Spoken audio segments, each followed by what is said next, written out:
Padre Pio of Pietrelcina, the monk who bore the wounds of Christ crucified, and like Christ was a victim of persecution, the man who for 81 years lived in a state of sanctity.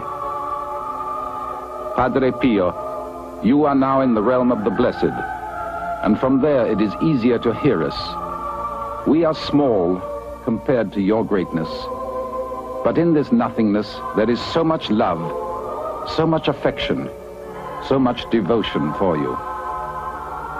We open the pages and begin.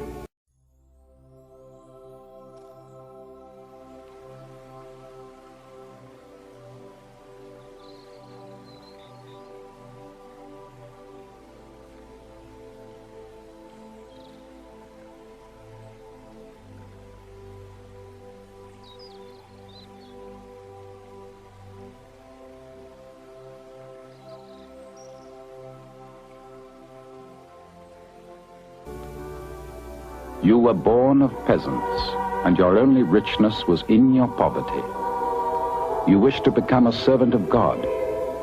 Your parents consented, and you followed in the footsteps of the Divine Master, for whom you lived and suffered for more than 50 years, as you walked life's path strewn with thorns and roses.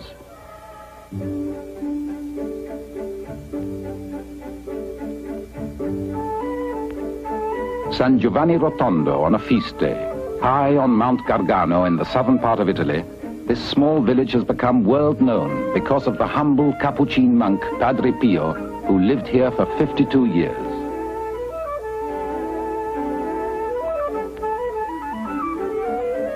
Thousands of faithful followers have arrived from all parts of the world to pay homage to the good Padre. For many years in the past, these pilgrims traveled great distances just to spend a few days there, to attend his Mass, or to confess their sins and receive his blessing. Padre, how you have transformed this tiny village into an oasis of spiritual refuge and prayer. How many of your devoted we meet in front of the church of Our Lady of Grace. Men, women, youngsters, nuns, priests, and so many children with their parents who hurry in answer to your call. The little ones were always your favorites, and to them you gave your heart, your love, your blessings. The crowd is entering the church to attend High Mass, celebrated in your honor by an eminent cardinal. The choir raises its voice in prayer.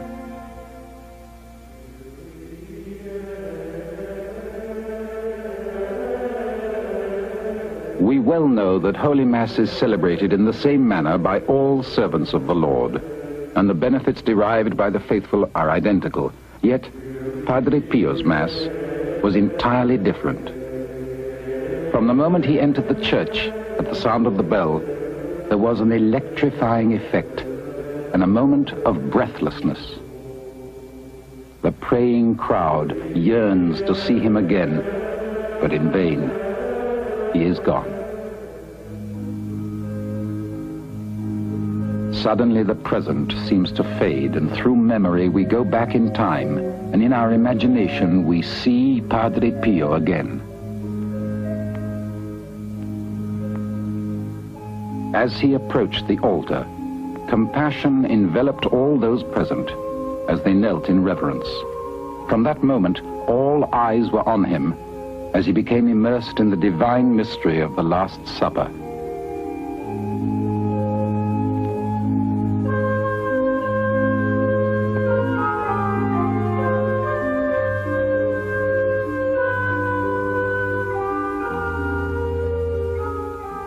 How you were loved, Padre Pio.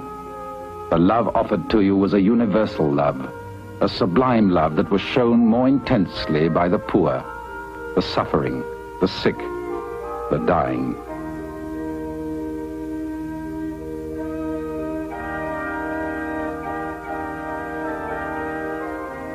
How many died with your name on their lips, because at that moment they felt your presence or could even see you as you came to help them on the road to expiation and the redemption of their souls.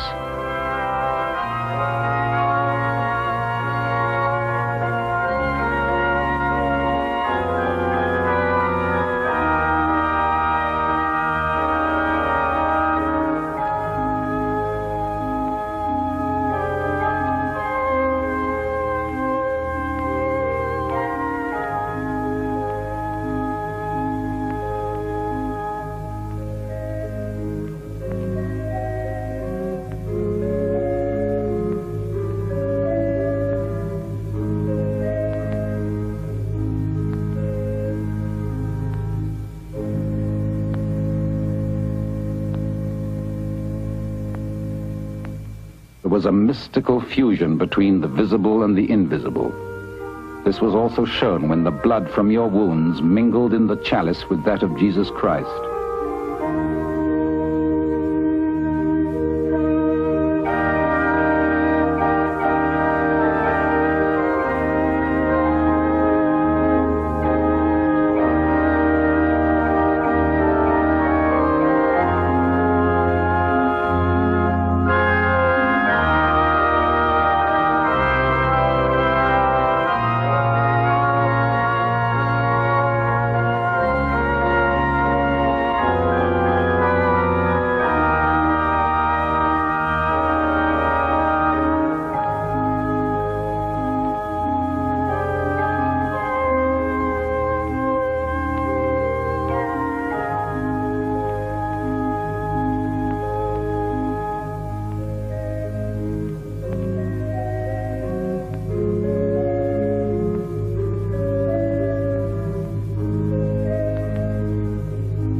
Turning back the pages recalls Padre Pio's childhood in the tiny village of Pietrelcina, situated between Naples and San Giovanni Rotondo.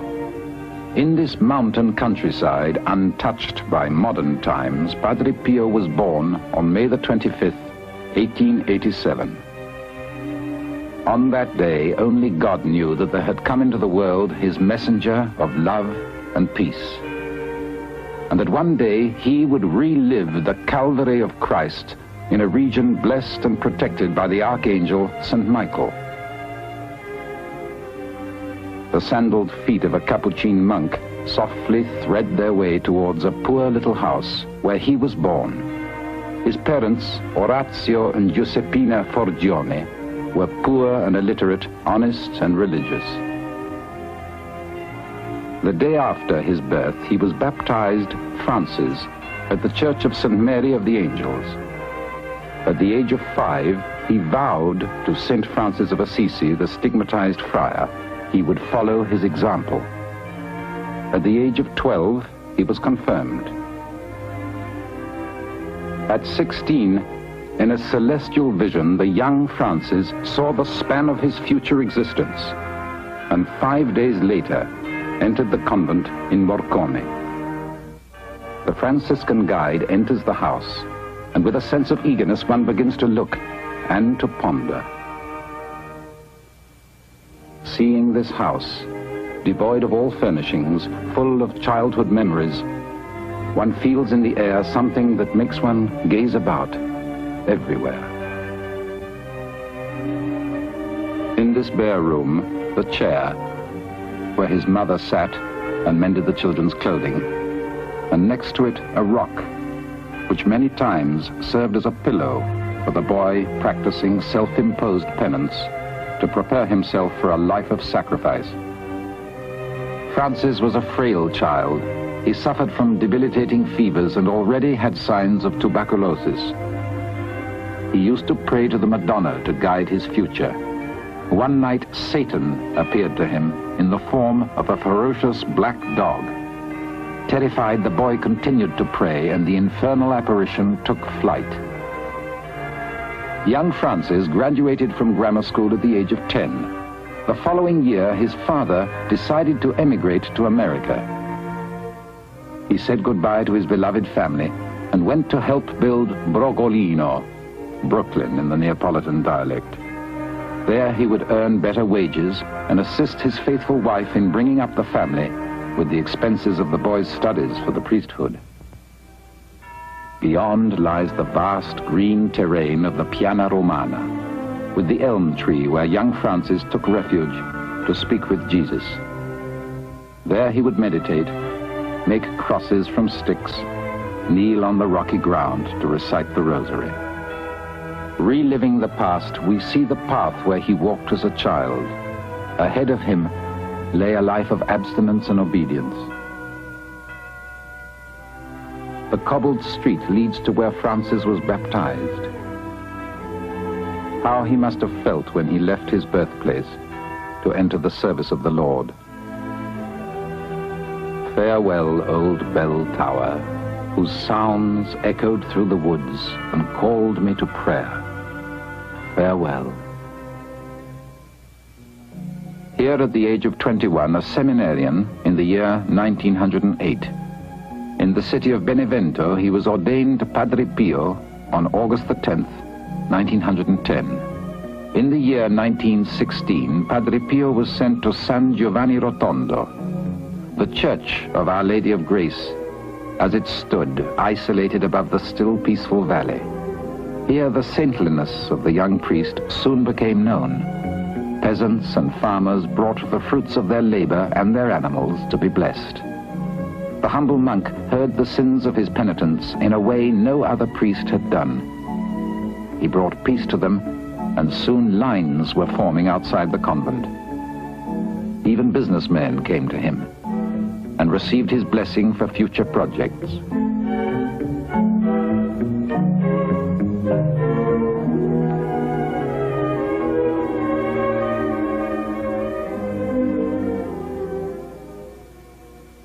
On September the 20th, 1918, occurred the most important event in the life of Padre Pio.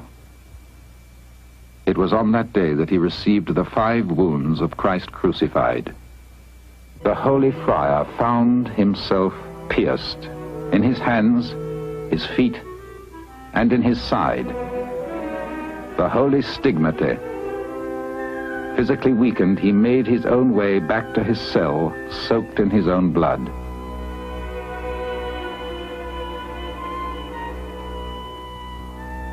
Mary is the inspiration of my hope. And thus, for 50 years, Padre Pio became a living crucifix to shed his blood for the sins of humanity. The news of the Stigmata spread, and in 1919, thousands of pilgrims flocked to see Padre Pio. But he was also subjected to medical examinations by scientists and doctors, anxious to disprove their divine origin. Their probings revealed further that the organ of his heart had been divided, known medically as transverberation. The ordeal was kept up for 4 years until in June 1923 came the order that he must celebrate Mass alone in a private chapel, and he was forbidden to answer letters. 1 week later, 3,000 persons threatened violent action, and the next day he returned to their church. And then, after 8 years of litigation, the order was repeated and he was suspended from his ministry, with the exception of Mass in private. And so the Calvary on earth began for Padre Pio. He found himself a prisoner.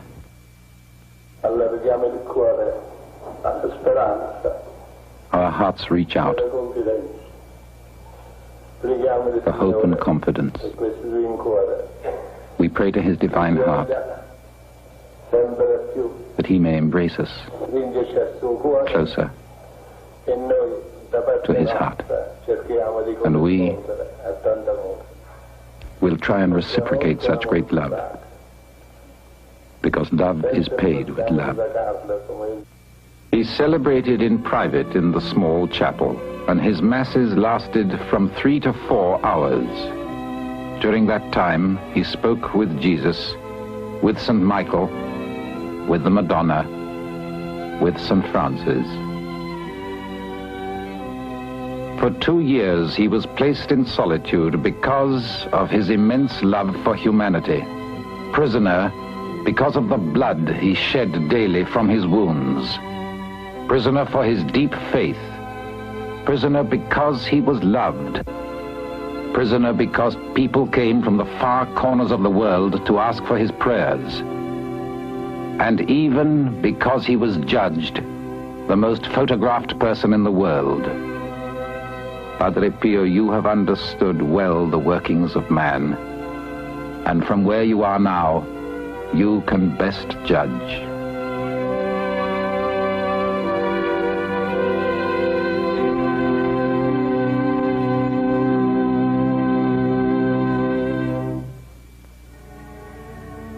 On July the 6th, 1933, Padre Pio celebrated Mass once more in public.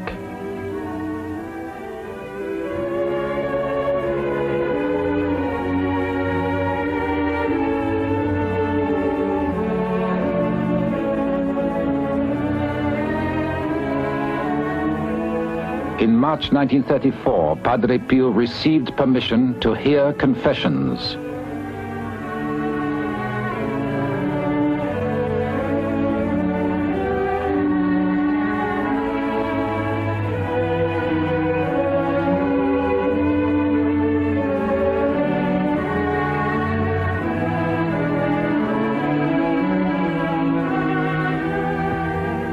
In May of the same year, the permission was extended to include women. The roses bloomed again. With tears of happiness, he returned to his people, who never would betray or cease to love him.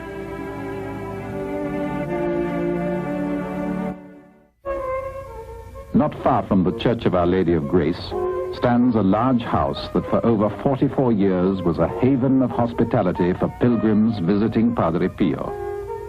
Here lived Mary Pyle, a simple, humble American woman. Mary was born in New York of a wealthy Protestant family.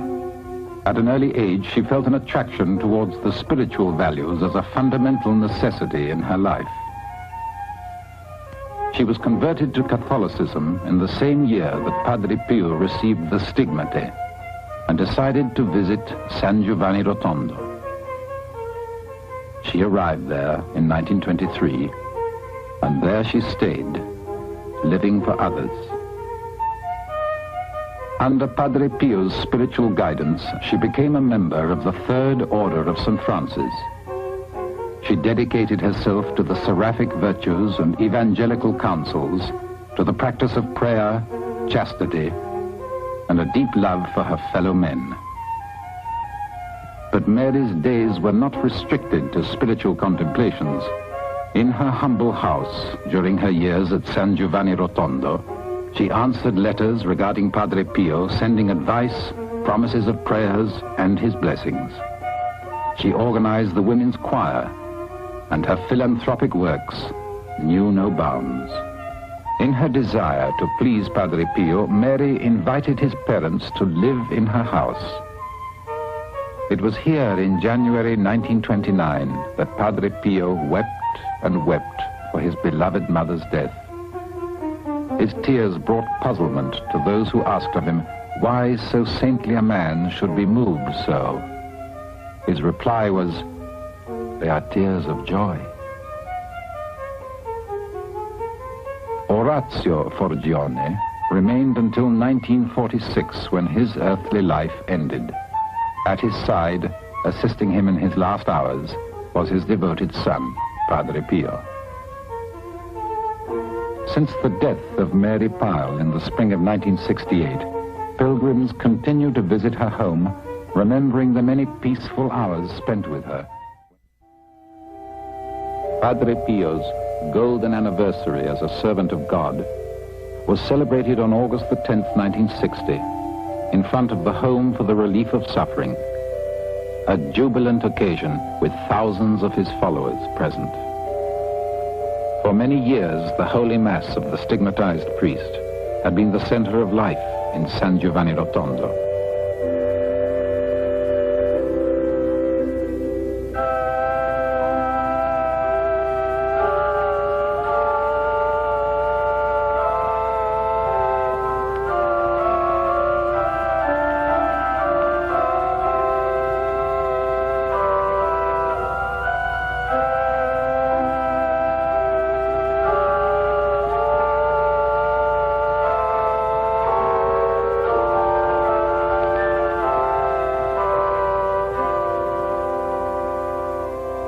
The holy monk of the Gargano thanked all those present and the millions of friends who remembered him by extending his paternal blessing.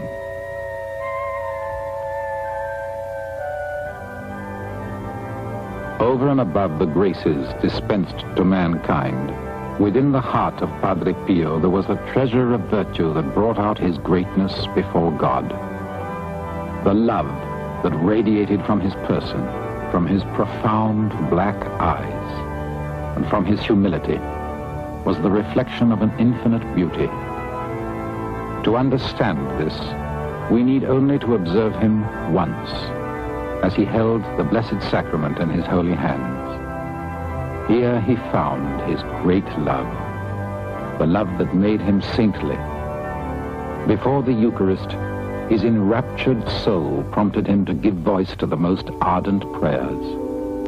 Those moments were beautiful because they enriched him with graces, and he spread them to others as he walked the path that leads to sanctity.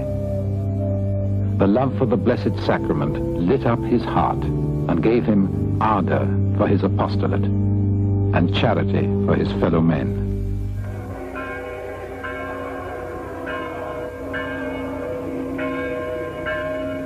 For this charity, Padre Pio replied for each tear with a grace. For each soul, he sought above all its eternal salvation.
Padre Pio's devotion to the Madonna was immense.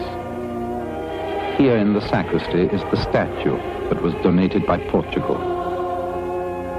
How many beads passed through his fingers during his lifetime, it would be impossible to imagine. But with each one, he plucked a painful thorn from humanity. Each rosary took suffering from the afflicted and brought peace to the just. Francesco Morcaldi, who was mayor of San Giovanni Rotondo for more than 25 years, and one of the first of the spiritual sons of Padre Pio, recalls the event that occurred on August the 7th, 1959.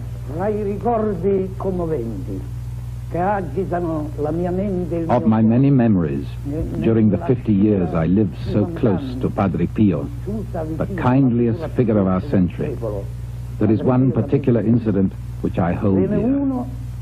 Che non potrò mai dimenticare, che conservo affettuosamente nella mia anima, perché tutto il mondo in quel periodo di aprile. In April 1959, the whole world was apprehensive for the health of Padre Pio, who was, according to his doctors, hopelessly ill. Then, through the efforts of the people of San Giovanni Rotondo and Cardinal Lercaro, we were given hope and joy. The promise of a visit to our village, of the statue of Our Lady of Fatima, which was traveling through all the cities of Italy to invoke peace among mankind and ask relief for the whole world, which had been so shaken by terrible upheavals. The Madonnina of Fatima arrived and descended gently in front of the large church where the kneeling crowd gave her their homage and their hearts. Padre Pio had been ill since April, but he insisted on getting to his feet and coming right down to the feet of the Madonna to bring her his anxieties and his hopes and to ask a blessing for himself and for the world. Very slowly, he descended the long and difficult stairway of the convent. He was supported by two brothers, and they had to stop several times. Then he kneeled, kissed the feet of the Madonna, and made an offering of a white dove and a gold rosary given by the faithful of Florence. E poi, nel giorno successivo, quando la Madonnina si levò, on the following day, the Madonnina rose to the skies to continue the visits in Italy. L'itinerario fissato nelle altre città d'Italia, il padre sofferente, affacciato alla finestra, disse alla Madonnina, and the suffering father gazed out from his window and spoke to her. Madonna, you have been in Italy only 3 months. You came here when I was ill, and now you leave us while I'm still ill.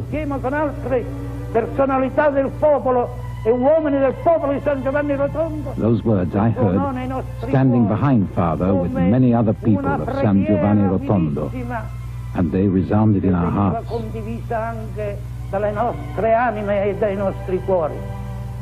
La Madonnina si levò nel cielo. But the Madonna rose into the heavens. At that very moment, Padre Pio felt a tremor of new life. He found he was able to take up again his mission of love and brotherhood for all the faithful who come to San Giovanni Rotondo from all over Italy and the world. Long live our Madonnina of Fatima, our Madonna of Grace. Long live our Madonna, who ever descends into every corner of the earth and unites innocent souls to plead with people for prayer and penance. And she will restore the great peace which is Christ's, and is also the peace of all nations and of all people.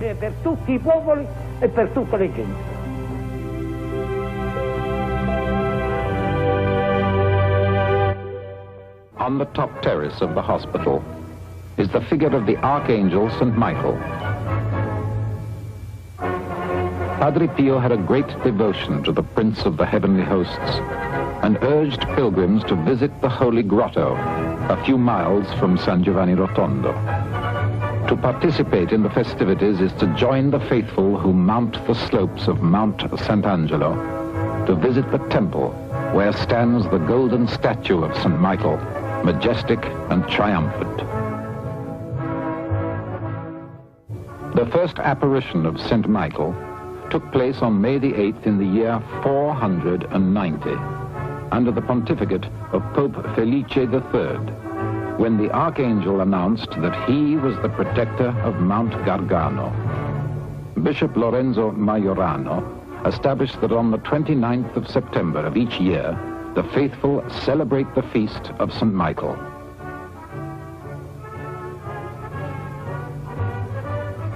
Descending these time-worn steps, one arrives in the subterranean cave where St. Michael made 4 apparitions.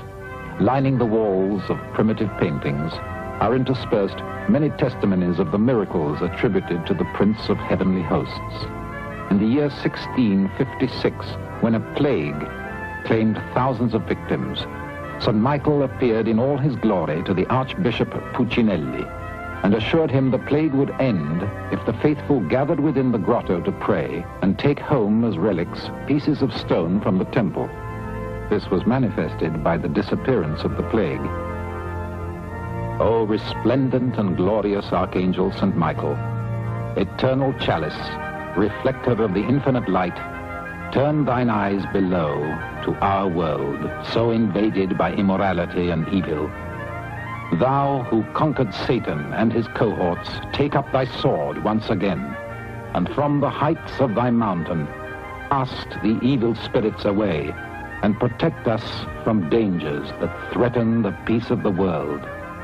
It is said St. Francis came here on a pilgrimage, and feeling unworthy to enter the Holy Grotto, he remained in prayer for an entire night outside, his head resting on a stone. Tradition tells us that the imprint of his features has remained through the centuries on the stone. Traveling along the countryside in the mountainous region of the Gargano, one senses its atmosphere of peace and tranquility. With the remembrance of the poor man of Assisi and with a feeling of goodness, the pilgrims returned to Padre Pio and San Giovanni Rotondo, the village that has been blessed by his saintliness and presence for so many years. The expressions of Padre Pio were a mirror, reflecting his mysterious inner self as he came into contact with others. It was forbidden to photograph him, and for that reason the following scenes are precious indeed. We see him smiling, his hands folded, pensive, in deep thought while vesting for the celebration of the Mass, then an expression of doubt.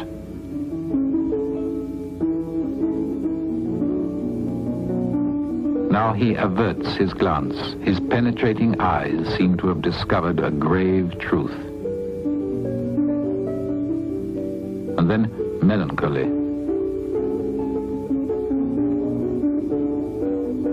In deep meditation and prayer, kneeling before the altar of the beloved Archangel St. Michael, Padre Pio's life was devoted to constant prayer from early morning. During Thanksgiving following Mass, he seemed to be with God alone. He prayed throughout the day until the recitation of the Rosary at Vespers in the choir loft, under the merciful glance of the Madonna.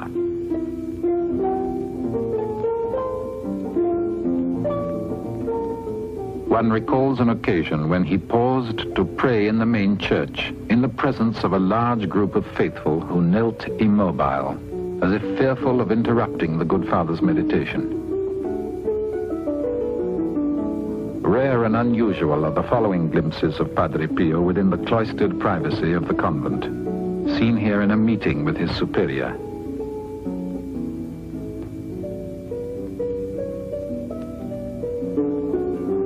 In the refectory, during dinner with his fellow monks.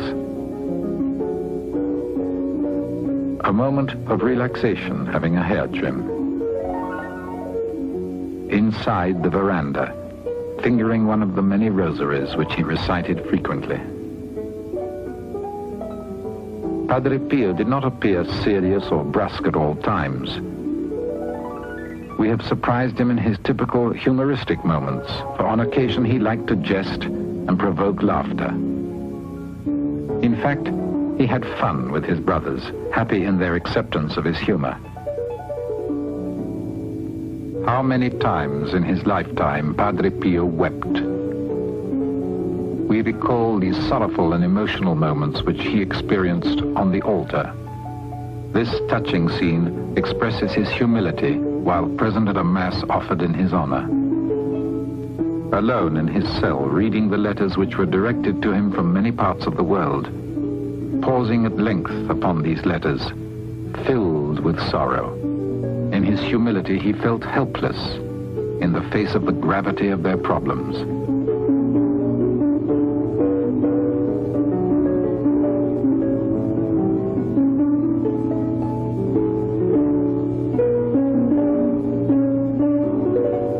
It was truly a relief for the saintly monk to weep at the immense joy he felt while offering the holy sacrifice of the Mass. Padre Pio knew how to address his devoted followers, giving spiritual counsel or advice on the conduct of their daily lives, showering graces and benedictions in his path to the poor, the tormented souls, to the sinners.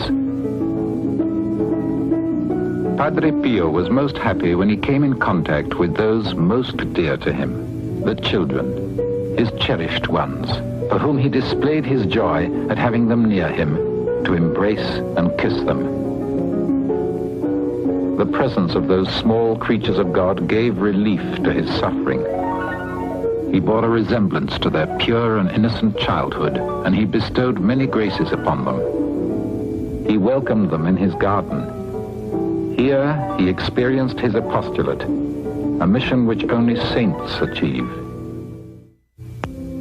May the hand of Padre Pio be a warning to souls who have strayed, and to those who have lost their way, traveling on a road marked by hatred and violence.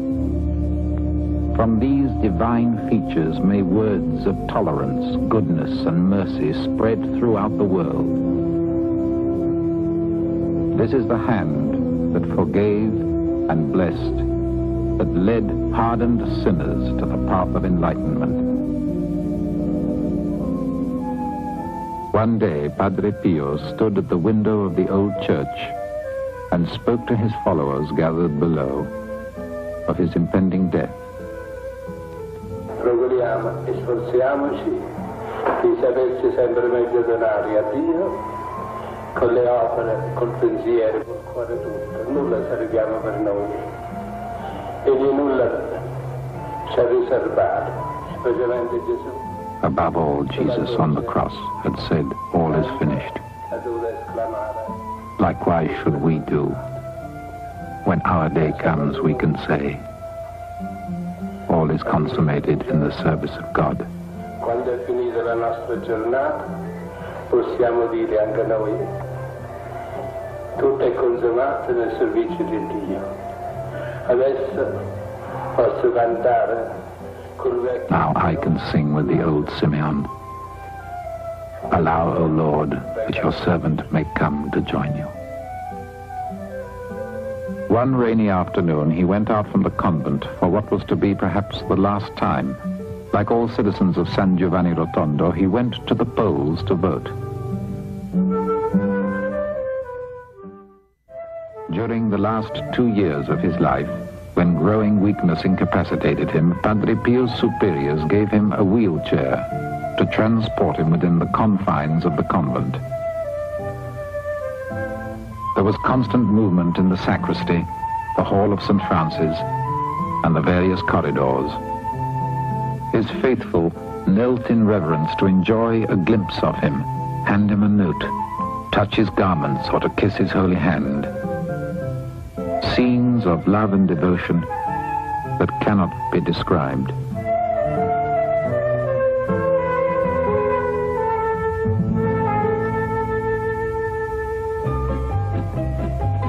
It was the day commemorating 50 years of Thorns and Roses, September the 20th, 1968.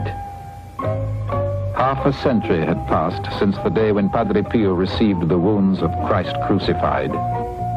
From all over the world, his followers and spiritual children came to celebrate this important milestone in the life of the holy monk.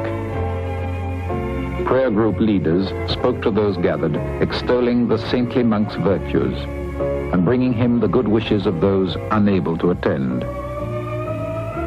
For one and all, there was that smile of Padre Pio, who in just 3 days would be with them no longer.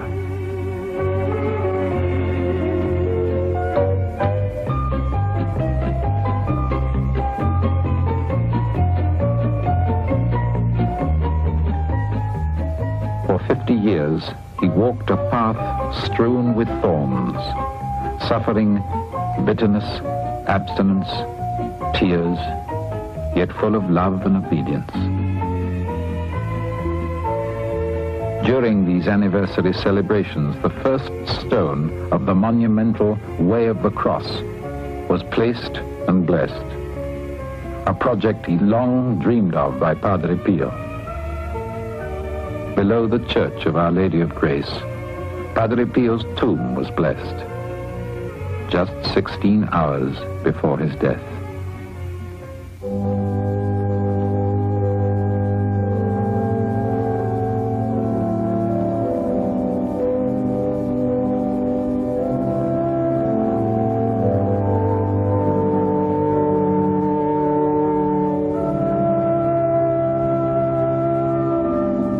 These few scenes are from Padre Pio's last Mass. Here, the man, racked by physical weakness and suffering, continues to force his frail, depleted body beyond endurance. Father, as you began your climb of the altar steps, assisted by your brothers, you seemed to stagger. In that brief moment, what must you have experienced? That you would not be able to carry on. But yet another moment of physical setback has been overcome, and you are able to continue until you begin to say your last Mass.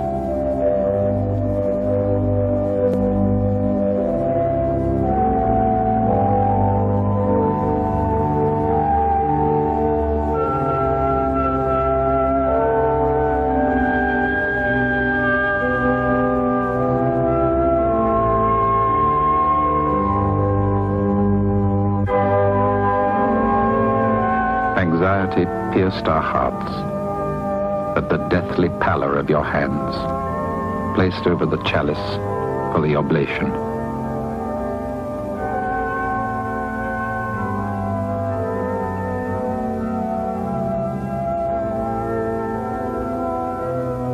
Then the consecration and the elevation.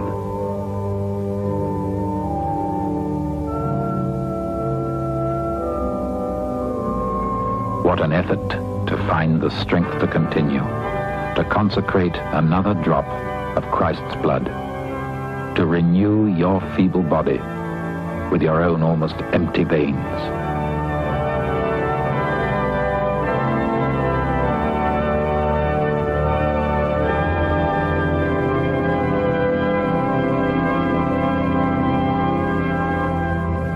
Overtaxed your remaining strength with this last Mass, and suddenly you fall, unresisting, as if precipitated into the pit of death.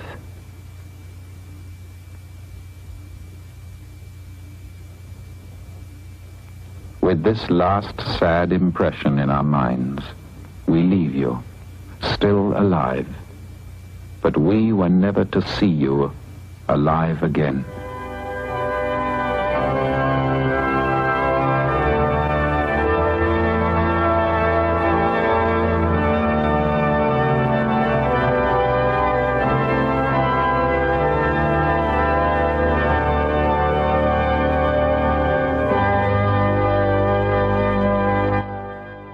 And here, Padre Pellegrino, the superior of the convent, recounts the last hours of Padre Pio.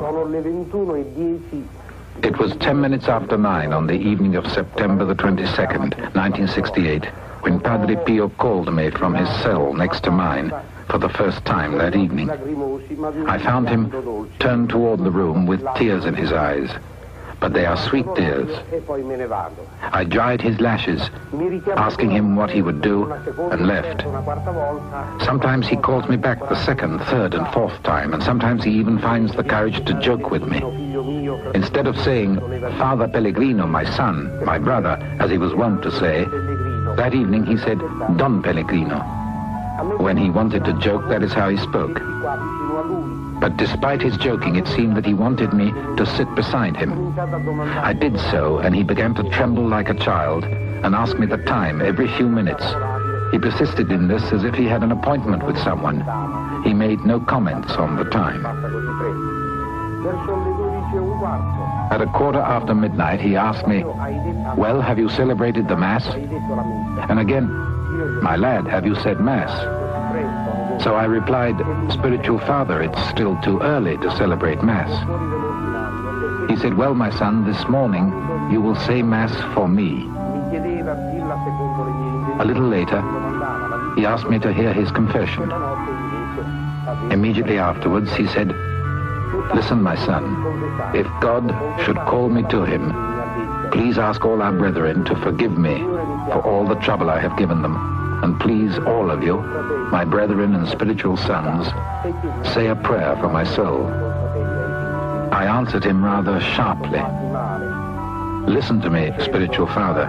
I assure you, you still have a long time to live. he was very hurt by my manner, and by way of asking his forgiveness, I said, "Spiritual Father, if you should be right, may I ask of you at least a last blessing for your brethren, for your spiritual sons, and for all your sick ones?" He answered, "Yes, I bless them all, but I ask the Superior to be so kind as to give me his blessing." He then wanted to renew his religious vows. At this I was really disturbed, because this ceremony we never perform except on our deathbed. I had heard his confession many times, but he had never asked to renew his religious vows. Then I noticed that his lips were becoming pale, which frightened me. So I started to go and call someone for help, but he said, "No, don't disturb anyone." I tried to leave anyway, but he called me back 2 or 3 times. Finally I said in a very positive manner, "Spiritual Father, I think that you are very ill, and so I should call someone to help me." I ran off and called Fra Giuseppe Pio, who at that time was known as Bill Martin, an American. Bill came right away, and I went to telephone to Dr. Sala. The doctor arrived in about 15 minutes, and as soon as he saw him, he also thought it was a case of his usual bronchial asthma attacks. We prepared the injection given to him at such times, and when Bill and I went to raise him for the injection, it was impossible to lift him. Padre Pio had given up the struggle. We had to carry him to his bed where the injection was given him, after which we again placed him in the armchair, the doctor thinking that he would breathe better there. I prepared some coffee and gave him some. He had the strength to take it, but not to swallow it. Evidently his throat had begun to contract.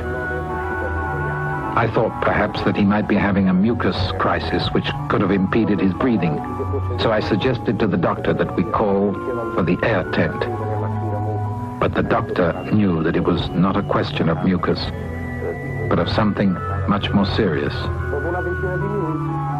About 10 minutes later, the doctor noticed that Padre Pio was not reacting to the injection, and so we hastened to call the superiors, all of the brethren, Dr. Gusso, Dr. Scaralli, 2 or 3 of the nurses from the hospital, and his nephew, Mario Penelli.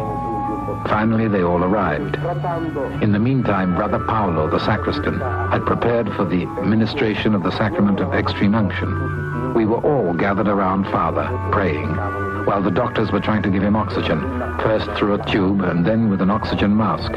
But unfortunately, it was all of no avail. At 2:30, Padre Pio, without a contraction, without any brusque movement, his hands still entwined around his rosary, and the words, "Jesus, Mary," on his lips, gently bowed his head and passed into the arms of his Creator.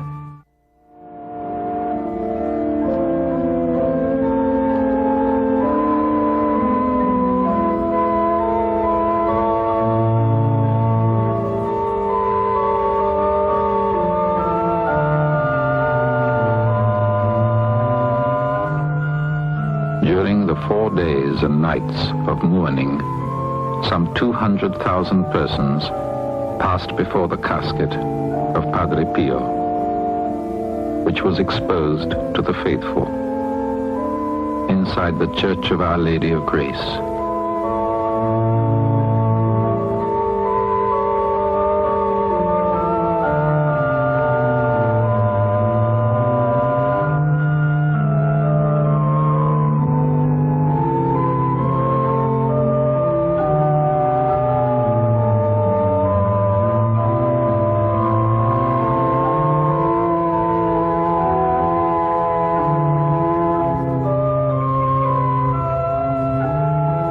You have left us forlorn in our tears and sadness. You are now in paradise, from where you will be better able to see the needs of mankind. How serene you appear in your coffin, as though your life were one of complete tranquility.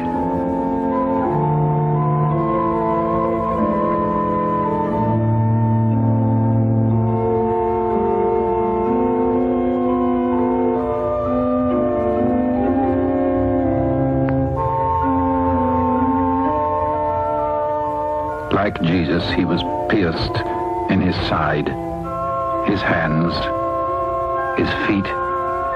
He was scourged by lies, unjustly accused, and his heart was rent.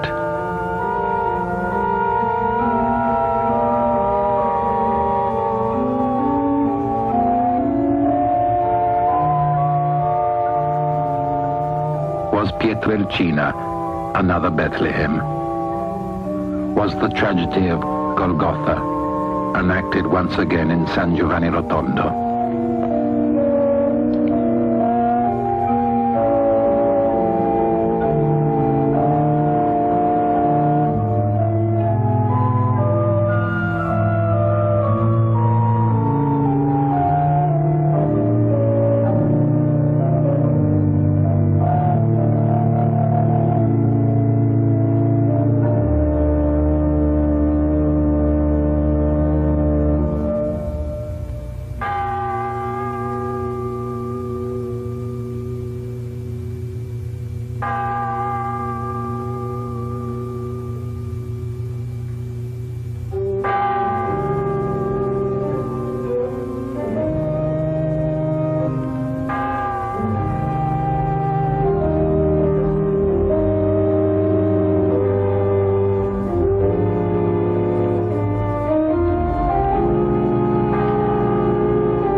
Through the casket's glass, we see you facing the heavens, as though praying that strength may be given to us to face the emptiness of tomorrow.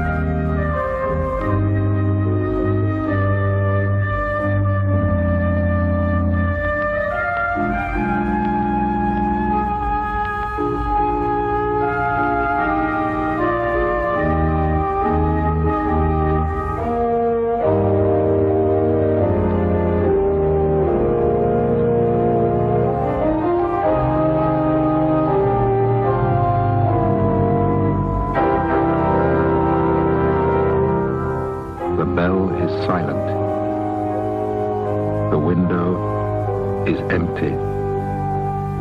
We strain to hear the echo of your voice. Da parte di Dio, imbastisca la sua benedizione. In nome del Padre, del Figlio e dello Spirito Santo, così sia. Sia lodato Gesù e Maria. Padre, we follow your coffin to its resting place. Our tired red eyes tell of our sorrow, and we dread the moment when your exhausted earthly remains will be lowered into the crypt. Lifting up our heads, we search the blue and endless sky for some sign of you. In search of your face, at times morose but always good, in search of your piercing black eyes, ready to condemn but always ready to forgive. Your voice, how can we forget it? Your words of encouragement when beset by anxiety and doubt, we turned to you for the help we so badly needed. We'll never see you again. Few of us are worthy of your apparitions, the sweet smell of your mystical perfume, of the wonder of your miraculous cures. It remains for us to pray. Pray also for the day of your sanctification. That will make us especially happy. In every altar we shall be present, beseeching God, and you will be there, listening intently, because you knew us well on this earth.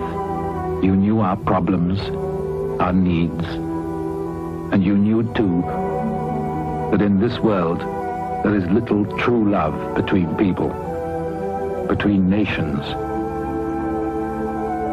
A pure, unselfish love that could do so much to remove fear and distrust and bind all in a universal brotherhood of man. You knew this when, martyred and persecuted, you walked in the peaceful confines of your garden. Turn again, Padre Pio, once again, your eyes towards us sinners. Intercede for us through Mary, our Immaculate Mother, and ask her to purify our souls, that we may be worthy of God's help in our struggle against sin and temptation, so that someday we shall stand before the throne of the Omnipotent with a pure, unspotted soul, and see you again, Padre Pio, to enjoy the radiance of your smile, your embrace, your love, and your forgiveness.